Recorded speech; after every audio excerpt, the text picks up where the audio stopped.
So let's start with the first chapter.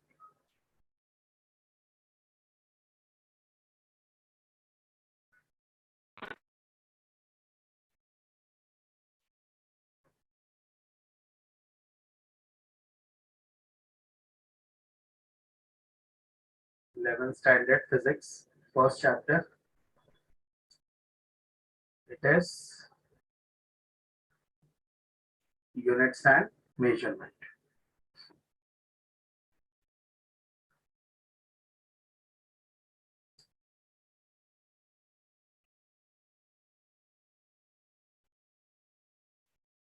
Now, since it is your first chapter, तो हम लोग थोड़ा सा इसका बेसिक पहले डिस्कस करते हैं.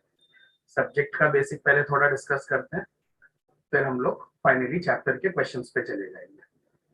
देखो, let's first try to understand what physics is. पहले फिजिक्स को समझते हैं. अगर आप किसी से भी पूछोगे कि व्हाट इज फिजिक्स, तो जो सबसे कॉमन डेफिनेशन आपको बताई जाएगी दैट विल बी कि physics is study of nature. So what is physics? Physics is study of nature. इसी के साथ मैं एक और वर्ड जोड़ देता हूँ, that it is a study of nature and its laws. So क्या है physics? Physics is basically a study of nature and its laws. जो भी प्रकृति के नियम है, हम लोग वो सब कुछ फिजिक्स में पढ़ते हैं. Now, अब हमारा जो नेचर है, इन दैट नेचर जो कुछ भी आप पढ़ना चाहते हो, क्या आप उसको ऐसे रैंडमली पढ़ सकते हो या क्या आप हर चीज को पढ़ सकते हो? तो answer is no, you can not study everything. तो हमने कुछ चीजें डिसाइड करके रखी है, उन्हीं चीजों को हम लोग फिजिक्स में डिस्कस करेंगे. अब अभी तो मैंने एकदम सिंपल तरीके से बोल दिया कि कुछ चीजें हमने डिसाइड करके रखी हैं, पर अगर आपने पूछा कि सर वो कुछ चीजें मतलब कौन सी चीजें जो हम लोग पढ़ेंगे और फिर वो कौन सी चीजें जिनको हम नहीं पढ़ेंगे, तो जिन चीजों को हम पढ़ने वाले हैं फिजिक्स में, उनको हम बोलते हैं फिजिकल क्वांटिटी. तो ऐसा नहीं है कि फिजिक्स में आप किसी भी चीज के बारे में पढ़ते रहोगे. फिजिक्स में सिर्फ आप पढ़ोगे फिजिकल क्वांटिटीज के बारे में. तो यहीं से आपका सबसे पहला वर्ड आ गया कि आपको सबसे पहले पढ़ना है कि व्हाट आर फिजिकल क्वांटिटीज. ठीक. नाउ फिजिकल क्वांटिटी क्या होता है? Physical quantity is any thing which can be measured. कोई भी ऐसी चीज जिसको आप मेजर कर सको वो एक फिजिकल क्वांटिटी है. यहीं से आप नॉन फिजिकल क्वांटिटीज को भी डिफाइन कर सकते हो. Of course non physical quantities क्या होंगी? फिजिकल क्वांटिटीज का अपोजिट.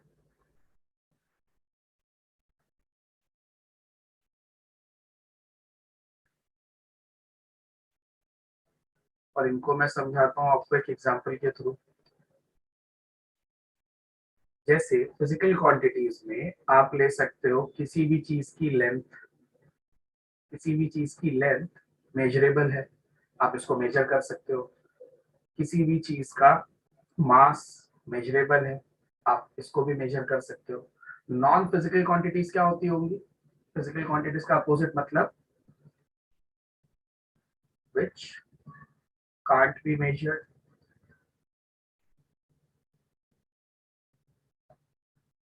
Yes. ऐसी कौन सी क्वांटिटीज हैं जिनको आप मेजर नहीं कर सकते?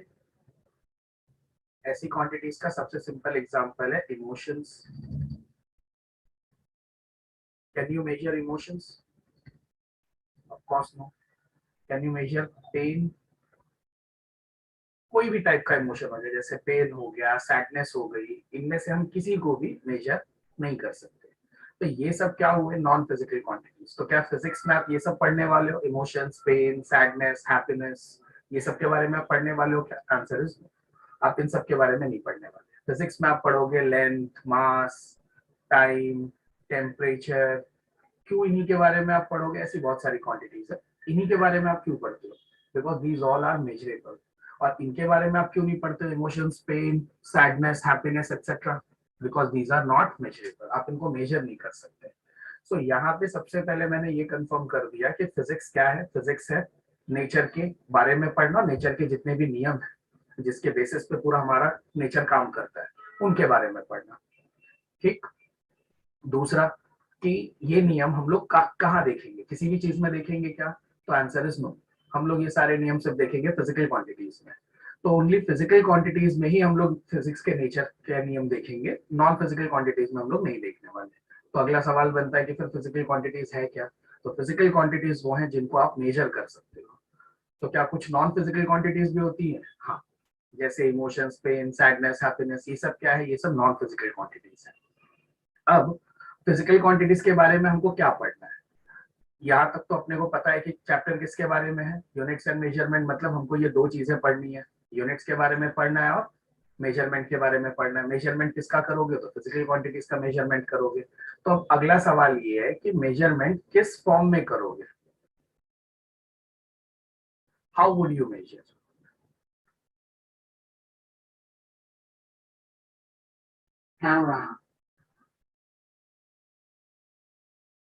आप कैसे मेजर करोगे?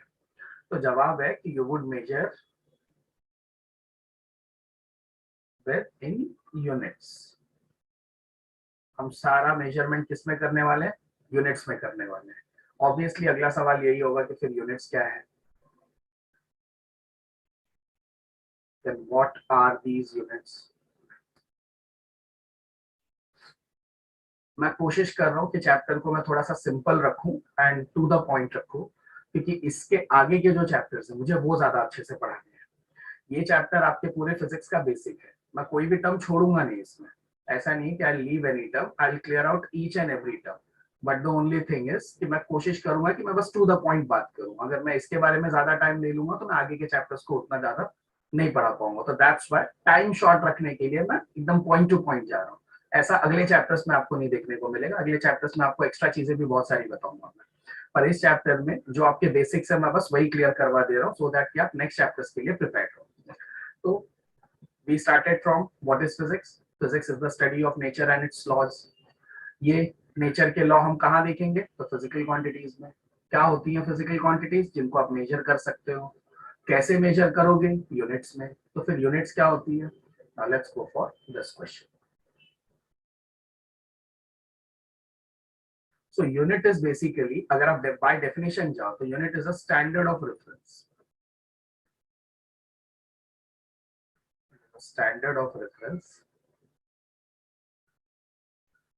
used for measurement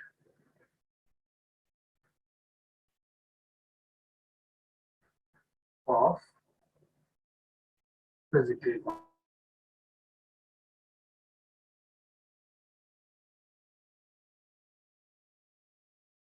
तो मैंने ऊपर बताई आपको, these two are very important words। one, it is a standard। second, it is a reference।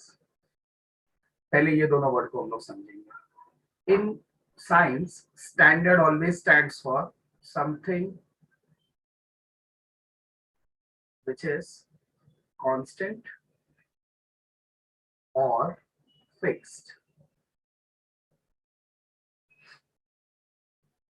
दूसरा वर्ड है रेफरेंस।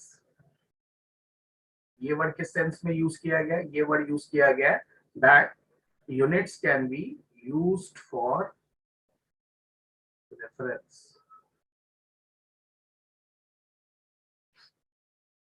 सो यूनिट क्या है? बेसिकली यूनिट एक ऐसी कांस्टेंट या एक ऐसी फिजिकल ऐसी फिक्स्ड चीज है जिसको आप रेफरेंस के लिए यूज कर सकते हो।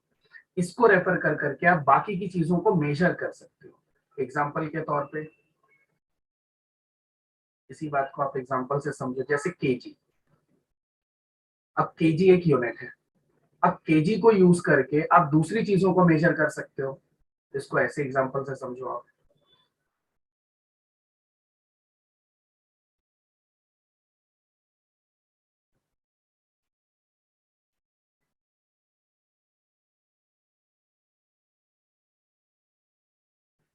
नाउ सपोज यहाँ पे मैं ये 1 kg के ऐसे 2 वेट्स रख देता हूँ, ठीक, और यहाँ पे आप कुछ भी ऐसे चावल रख दो। अगर ये चावल ये 1 kg के 2 वेट के बराबर हो गए तो हम सब जानते हैं कि इस चावल का वेट हम कितना बोलेंगे, 2 kg। अब आप इसका वेट 2 kg कैसे बता पाए, क्योंकि आपने इसको यूज किया एज अ रेफरेंस। अगर आप ध्यान से देखो डायग्राम में तो आपको नहीं पता है कि चावल क्या कितना है, बेसिकली आपको चावल के बारे में नहीं पता है। आपने क्या किया, चावल को इस ये जो साइड में मैंने 1 kg के 2 बार्स रखे हैं, इससे आपने इसको कंपेयर किया, या फिर मैं ऐसे बोल सकता हूँ कि आपने इनको रेफर किया, इनको रेफर करके आपने इनके बारे में पता किया, ठीक। So you have used these mass bars to measure the mass of rice. तो ये जो बार्स रखे हैं मैंने वेट के, ये किसका काम कर रहे हैं यहाँ पे, रेफरेंस का काम कर रहे हैं।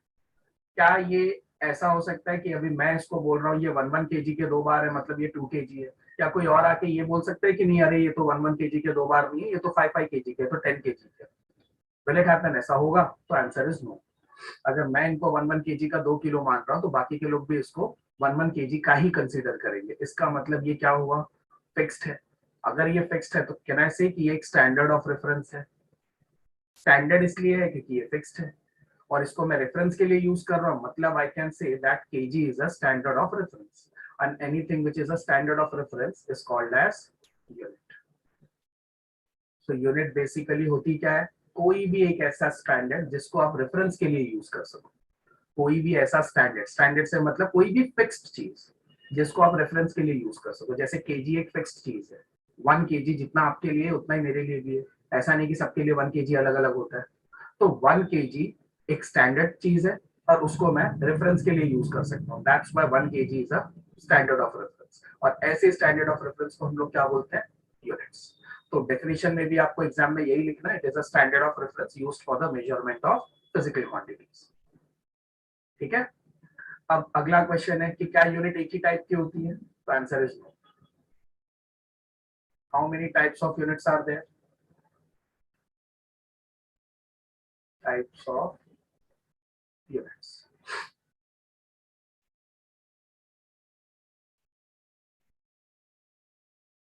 2 टाइप की यूनिट्स है हमारे पास। पहला है फंडामेंटल यूनिट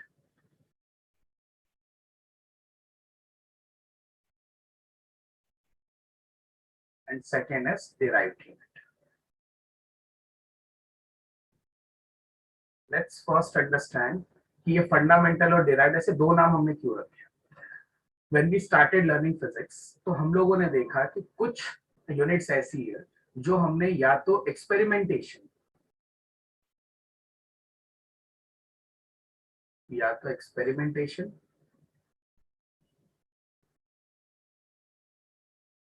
कंसिडरेशन से बनाए हैं।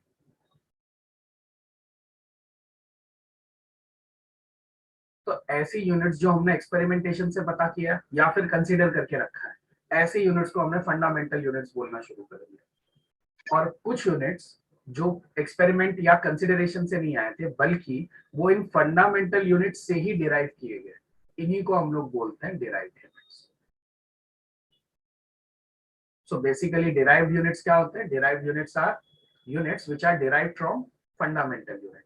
ये डायरेक्ट डायरेक्ट नहीं मिले थे अपने को, जबकि फंडामेंटल यूनिट हमने डायरेक्ट बनाया था, या तो किसी एक्सपेरिमेंट के थ्रू या फिर हमारे कंसिडरेशन के थ्रू। अभी मैं थोड़ी देर में इसको एक्सप्लेन करूंगा एग्जाम्पल के थ्रू, तो आपको ये और अच्छे से क्लियर हो जाएगा। अभी के लिए आप इतना समझ लो कि फंडामेंटल यूनिट्स हमने डायरेक्ट बनाए हैं, उसके पीछे कोई कहानी नहीं है कि ये इससे डिराइव हुआ उससे डिराइव हुआ, हमने या तो कुछ लेकर कंसीडर कर लिया कि आज के बाद इसको हम इतना मानेंगे, ऐसे फंडामेंटल यूनिट्स बनाए गए। और फंडामेंटल यूनिट्स की कहानी शुरू कहां से हुई, फंडामेंटल यूनिट्स की कहानी शुरू हुई जब हमने मेजरमेंट शुरू किया।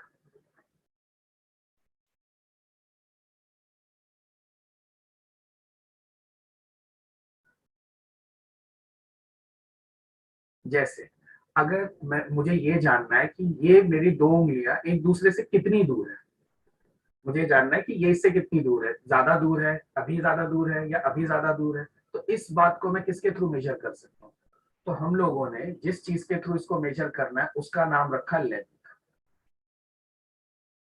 जब आप ये जानना चाहते हो कि ये दोनों उंगलियां एक दूसरे से कितनी दूर है, तो बेसिकली आप जानना चाहते हो कि दोनों के बीच की लेंथ कितनी है। आप इसी लेंथ को आप चाहो तो डिस्टेंस बोल लो, दोनों एक ही चीज है, डेफिनेशन भी दोनों की सेम है। ठीक, तो अब लेंथ बन गई हमारी एक फंडामेंटल यूनिट। ठीक है, जब जब आपको ये जानना होगा कि दो पॉइंट एक दूसरे से कितनी दूर है, आप हमेशा क्या देख रहे रहोगे, लेंथ देख रहे रहोगे।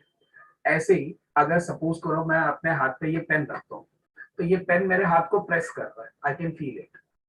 और ये माउस भी मेरे हाथ को प्रेस कर रहा है, I can feel this also. अब इन दोनों में से I can clearly feel that कि माउस मेरे हाथ पे ज्यादा दबाव लगा रहा है, ये ज्यादा प्रेशर डाल रहा है, पेन नहीं डाल रहा है। अब इस चीज को क्या मैं लेंथ से समझा सकता हूँ? तो आंसर इज नो। इस चीज को मैं लेंथ से नहीं समझा सकता। मैं नहीं समझा पाऊंगा कि ये पेन लेंथ वाइज मेरे हाथ पे ज्यादा फोर्स क्यों लगा रही है, और ये माउस, सॉरी, पेन कम फोर्स क्यों लगा रही है और माउस ज्यादा फोर्स क्यों लगा रहा है। तो यहाँ हमको जरूरत महसूस हुई एक नए फिजिकल क्वांटिटी की, जिसका नाम हमने रखा मास। तो जैसे जैसे हमको प्रॉब्लम्स आती गई, वैसे वैसे हम चीजों को डिस्कवर करते गए। तो अगर आपको ये जानना है कि ये दो चीजें एक दूसरे से कितनी दूर है, तो आप इसको लेंथ के थ्रू मेजर करोगे। अगर आपको ये जानना है कि कोई चीज आपके हाथ के ऊपर कितना प्रेशर अप्लाई कर रही है, कितना दबाव लगा रही है, तो ये आप मास के थ्रू जानोगे। ऐसे ही अगर आपको ये जानना है कि कोई भी चीज कितनी गर्म है या कितनी ठंडी है, तो ये आप उसके टेम्परेचर के थ्रू जानोगे। अगर आप ये जानना चाहो कि कोई चीज कितनी देर में होने वाली है, कौन सी चीज पहले हुई, कौन सी चीज बाद में, ये जो शब्द हम लोग यूज करते हैं पहले बाद में, ये किससे रिलेटेड है? ये सब के सब टाइम से रिलेटेड है। नाउ यू कैन सी कि ये जो चार मैंने लिखे हैं आपके सामने, ये चारों का एक दूसरे से कोई लेना देना नहीं है। जैसे लेंथ का काम मास नहीं कर सकता, मास का काम टेम्परेचर नहीं कर सकता, टेम्परेचर का काम टाइम नहीं कर सकता। और इन चारों को हमने डायरेक्ट डायरेक्ट कंसीडर किया था। चैप्टर में मैं आगे बताऊंगा कि इनको कैसे कंसीडर किया गया, लेंथ कैसे डिसाइड हुई, मास कैसे डिसाइड हुआ, टेम्परेचर कैसे डिसाइड हुआ, टाइम कैसे डिसाइड हुआ। अभी बस हम लोग ये समझ रहे हैं कि फंडामेंटल यूनिट्स क्या होती है। फंडामेंटल यूनिट्स वो थी जो इंडिपेंडेंट थी, जो किसी और पे डिपेंड नहीं करती थी। जैसे लेंथ किसी और पे डिपेंड नहीं करती है, तो हमने इसीलिए लेंथ को फंडामेंटल यूनिट माना। मास किसी और पे डिपेंड नहीं करता, इसीलिए हमने मास को भी फंडामेंटल यूनिट माना है। टेम्परेचर किसी और पे डिपेंड नहीं करता, इसलिए हमने टेम्परेचर को भी फंडामेंटल यूनिट माना है। और टाइम भी किसी और पे डिपेंड नहीं करता। स्टार्टिंग में तो सिर्फ तीन ही थे, लेंथ, मास और टाइम। स्टार्ट में हमने सिर्फ यही तीन कंसीडर किए थे। बाद में इसके अंदर चार और ऐड कर दिए गए, टेम्परेचर,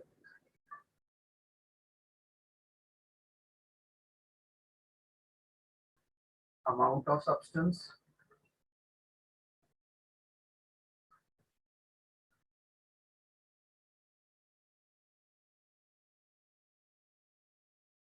इलेक्ट्रिक करंट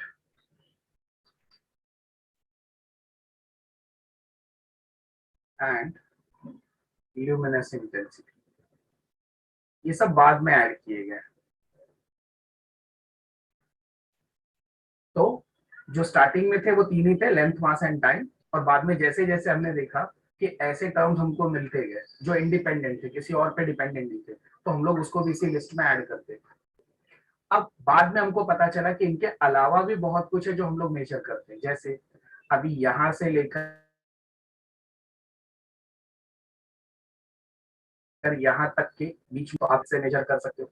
ठीक, पर अगर आपको ये जानना है कि ये वाला बॉक्स ज्यादा बड़ा है या ये वाला बॉक्स ज्यादा बड़ा है, तो ये सिर्फ लेंथ से मेजर नहीं हो सकता। इसके लिए आप क्या देखोगे, इसका एरिया देखोगे। अब हमको ये कंफ्यूजन था कि क्या एरिया को भी यहाँ पे ऐड कर दें 8th नंबर पे। तो हमने ध्यान से देखा कि जब हम एरिया देख रहे हैं, तब भी हम बेसिकली दो पॉइंट्स के बीच का डिस्टेंस ही देख रहे हैं। तो क्यों ना एरिया को दो लेंथ का मल्टीप्लीकेशन मान लिया जाए। एक लेंथ यहाँ से यहाँ तक हो गई, एक ये हो गई, और एक लेंथ ये हो गई। तो हो ना हो, एरिया क्या है, दो लेंथ से ही डिराइव हुआ है। बराबर, एरिया इंडिपेंडेंटली एग्जिस्ट नहीं करता। एरिया को लेंथ से बनाया जा सकता है। अगर मेरे को यहाँ से यहाँ तक की लेंथ पता है, और अगर मुझे यहाँ से यहाँ तक की लेंथ पता है, and if I multiply them both, मुझे एरिया पता चल जाएगा। Yes, just length square. तो अब यहाँ पे आप क्लियरली देख सकते हो कि एरिया इंडिपेंडेंटली एग्जिस्ट नहीं करता, बल्कि वो लेंथ से ही कैलकुलेट होता है। इसीलिए हमने एरिया को इंडिपेंडेंट यूनिट नहीं माना। तो अब एरिया को फिर हम लोग क्या मानेंगे?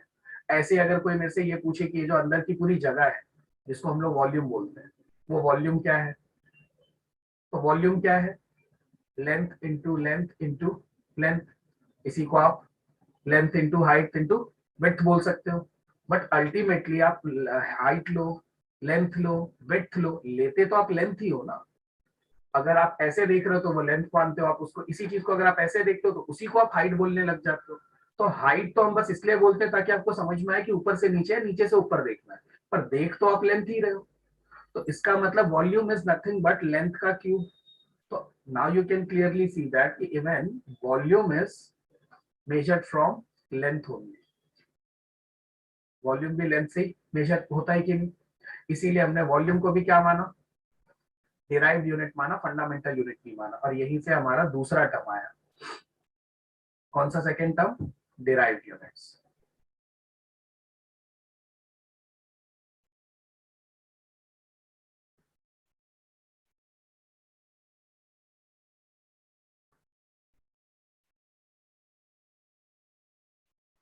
सो what are derived units? Derived units वो होते हैं जो इंडिपेंडेंटली एग्जिस्ट नहीं करते, जैसे कि लेंथ, मास और टाइम, ये सब इंडिपेंडेंटली एग्जिस्ट करते हैं। इनको हमने एक्सपेरिमेंटेशन या कंसिडरेशन से लाया है। लेकिन डिराइव्ड यूनिट्स एक्सपेरिमेंटेशन या कंसिडरेशन से नहीं आए। These are units which are derived from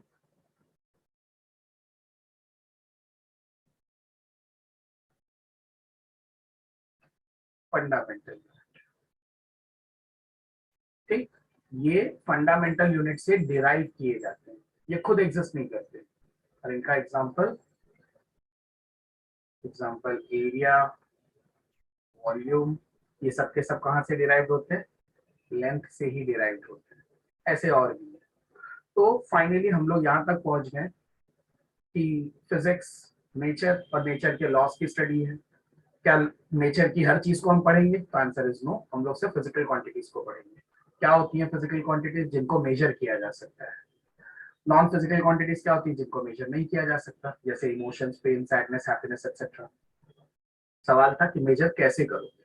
तो मेजर आप करोगे यूनिट्स में। तो फिर ये यूनिट्स क्या होती है? यूनिट एक ऐसी फिक्स्ड क्वांटिटी होती है जिसको रेफर करके आप चीजों को मेजर करो। इसीलिए हमने इसको लिखा स्टैंडर्ड ऑफ रेफरेंस। स्टैंडर्ड इसलिए लिखा क्योंकि ये फिक्स्ड होती है।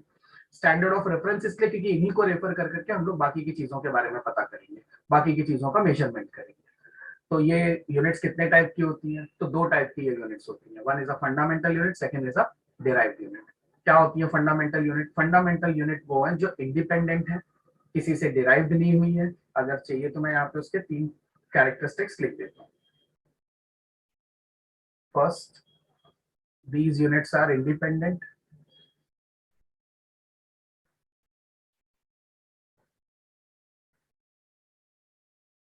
Have not been derived from any other unit. किसी और यूनिट से ये डिराइव नहीं हुए हैं, इंडिपेंडेंट है और सीधा सीधा कंसिडरेशन और एक्सपेरिमेंटेशन से आए हैं। कितनी यूनिट्स थी? स्टार्टिंग में तो 3 थी, लेंथ, मास और टाइम। बाद में 4 और ऐड कर दी गई, temperature, amount of substance, electric current and luminous intensity. तो टोटल 7 फंडामेंटल यूनिट्स हैं। फिर इन 7 फंडामेंटल यूनिट्स के अलावा there are few derived units. क्या होती है डिराइव्ड यूनिट्स? डिराइव्ड यूनिट्स वो होती हैं जो फंडामेंटल यूनिट से बनाई जाती हैं, ये इंडिपेंडेंटली एग्जिस्ट नहीं करती है। तो इनके बारे में अगर लिखना हो तो I would write dependent on fundamental unit. ये उन्हीं से डिराइव हुई है तो ऑफ कोर्स ये उस पर डिपेंडेंट होगी ही होगी। ठीक है, तो आज मैं चैप्टर का इंट्रोडक्शन पार्ट पे ही रोक रहा हूँ क्योंकि मुझे आज के दिन ये सब पूरा सब सेटअप वगैरह ट्रायल करना था। अब आधा ट्रायल हो गया, इसमें छोटा मोटा कुछ प्रॉब्लम रह गया, उसको रिकवर करके कल का लेक्चर मैं आफ्टरनून में या इवनिंग में लूंगा। कल का लेक्चर इसमें थोड़ा ज्यादा पढ़ाऊंगा मैं। आज अगर ज्यादा पढ़ाऊंगा तो आई डोंट नो कि इसमें लाइव हो रहा है नहीं हो रहा है, क्या जा रहा है क्या नहीं जा रहा है। क्या रिकॉर्डिंग हो रही है, क्या रिकॉर्डिंग नहीं हो रही है, सो आई डोंट नो एनीथिंग। तो आज वुड बी बेटर कि मैं यहीं पे रोक दूं। आज मेरा ट्रायल हो गया है, कल से मैं लेक्चर्स का जो नंबर ऑफ क्वेश्चंस है वो भी बढ़ा दूंगा, प्लस टाइमिंग भी बढ़ा दूंगा, ठीक है। So today I am just stopping at this stage only and will increase from tomorrow, ठीक। मैं कल के लेक्चर का टाइमिंग आप लोगों को इंस्टाग्राम पे या फिर मैम के थ्रू मैं आप लोगों को इंटीमेट करवा देता हूँ। आई होप इतना तो आप लोगों को समझ गया होगा। कल मैं वैसे भी इसके रिवीजन से ही शुरू करूंगा एक बार वापस से, तो कम से कम आप लोग इतना एक बार देख कर आ जाना। डन? Yes, sir. बाय।